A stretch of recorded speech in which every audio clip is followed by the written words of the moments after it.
Hi there everyone, I'm here at Camp Sable, and I want to tell you that May is one of my favorite months because May is the peak of migration here in Michigan. And I've been able to watch a lot of it. I've been seeing all the birds that have been coming up here at camp. It's been a very busy place. I'll tell you a little bit more about that later. But it all started for me down in Costa Rica in March. Birds that have migrated all the way down to South America and Central America were starting to come back, and we could see some of those birds are maybe going to end up here.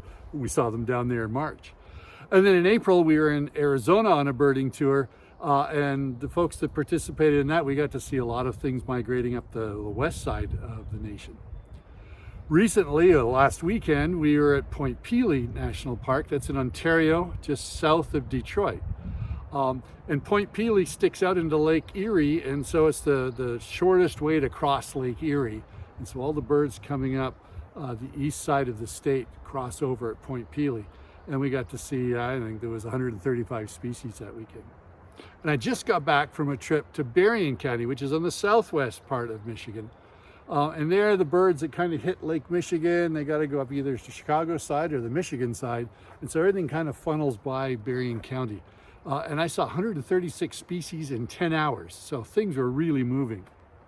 Now, the question is, when do birds migrate during the day? Is it morning, at noon, evening, nighttime? It turns out that majority of the migration, in fact, up to 80, 90% sometimes, depending on the species, happens at night. Between 2 and 4 o'clock can be very busy, but it can start earlier and end later. But nighttime is when most of the songbirds migrate. And you say, well, why migrate at night?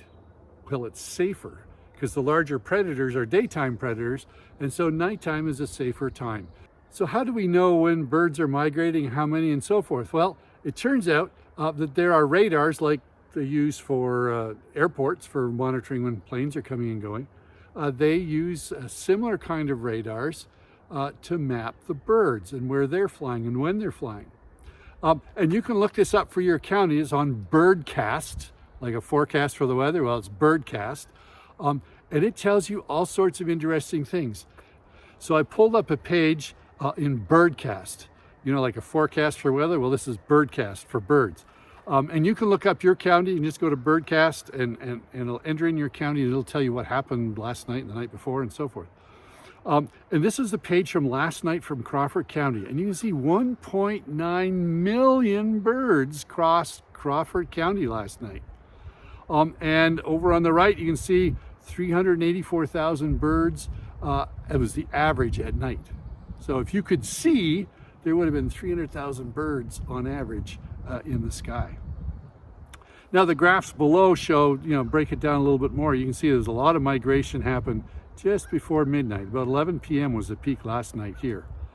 And the graph below with all the little arrows, that's showing the flight direction and speed. And you can see that they were getting up to 35 miles an hour during their migration. And they were flying pretty high too. So the graph on the right is what's interesting. See the jagged line, that's the amount each night. It's not just evenly distributed. The weather has an effect.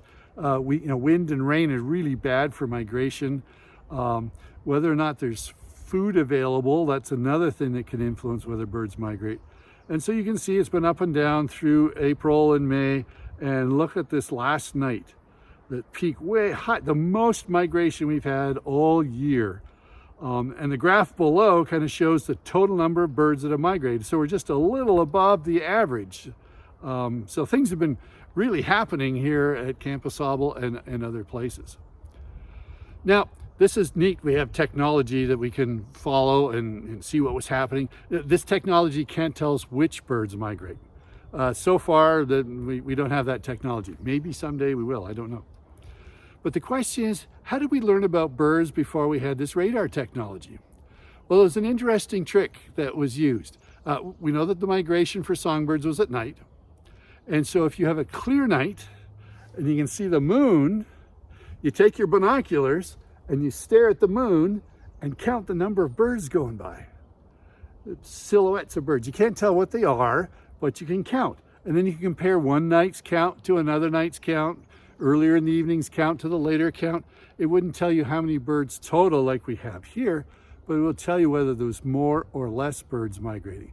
And that's how ornithologists first figured out that birds do most of the songbirds do most of their migration at night.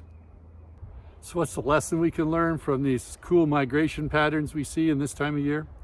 Well, it's fun to watch and it's interesting to learn about, but it kind of reminds me about how God wants to lead our lives. The birds, using the moon and the stars, they get to where they need to. Some days it's good, some days it's fantastic, but if they follow the cues God's given them, they get to where they want to be. Same with us.